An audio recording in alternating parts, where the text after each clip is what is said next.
क्या सच में गिरने वाले हैं सोना चांदी के दाम? क्या निवेशकों के लिए अब संभल कर खरीदो का वक्त आ गया है? पिछले एक साल में सोना 51% और चांदी 61% बढ़ी है। जी हाँ, सोने की चमक ने पूरी दुनिया को चौंका दिया है। साल 2025 में सोना जिस रफ्तार से बढ़ा है उससे पहले कभी नहीं बढ़ा। इस साल अब तक सोने की कीमत करीब 50,000 रुपये बढ़ी है। 31 दिसंबर साल 2024 को 10 ग्राम 24 कैरेट सोना 76,162 रुपये का था, जो अब 1,24,155 रुपये हो गया है।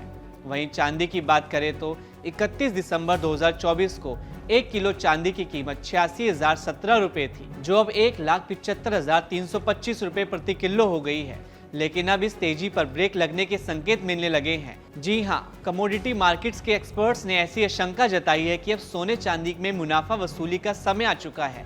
लॉन्ग टर्म नजरिए से सोना मजबूत बना रहेगा, लेकिन शॉर्ट टर्म रूप में मुनाफा वसूली की संभावनाएं भी बनी हुई हैं। एक्सपर्ट्स अब निवेशकों को सावधानी बरतने की सलाह दे रहे हैं, क्योंकि कीमतों में गिरावट आ सकती है। एक्सपर्ट्स का मानना है कि चांदी की कीमतों में कुछ हफ्ते तक तेजी रह सकती है, लेकिन बाद में गिरावट आ सकती है। ऐसा माना जा रहा है कि आने वाले हफ्तों में सोना 75,000 से 78,000 रुपये प्रति 10 ग्राम तक फिसल सकता है, जबकि चांदी में भी 5 से 8% की गिरावट संभव है। इसके पीछे 3 बड़े कारण बताए जा रहे हैं। पहला, डॉलर में मजबूती, दूसरा, अमेरिकी बॉन्ड यील्ड में बढ़ोतरी और तीसरा, अंतर्राष्ट्रीय बाजार में सोने की कीमतों में गिरावट के संकेत वजह मानी जा रही है। यूएस फेडरल रिजर्व की अगली मीटिंग में ब्याज दरें बढ़ने की संभावना ने भी गोल्ड पर दबाव बनाया है।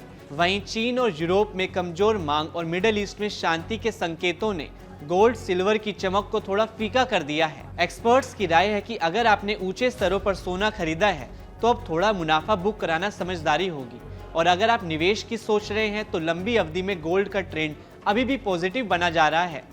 तो साफ है, सोना अभी भी दमदार है, लेकिन जल्दबाजी में मत फंसिए। मुनाफा वसूली के इस दौर में संभल कर चलना ही समझदारी है, क्योंकि मार्केट का नियम साफ है, जो वक्त पर बेचता है वही गोल्ड में ही गोल्डन प्रॉफिट कमाता है। भारत में सोने की मांग का 2/3 हिस्सा ज्वेलरी से आता है। पिछले 50 सालों में सोने की कीमत में डॉलर के मुकाबले हर साल औसतन 8% की बढ़ी है। सोने से जुड़े एक्सपर्ट्स के मुताबिक अमेरिका में ब्याज दर जितनी घटेगी, सोना उतना बढ़ेगा। मौजूदा हालात सोने में और तेजी का इशारा कर रहे हैं।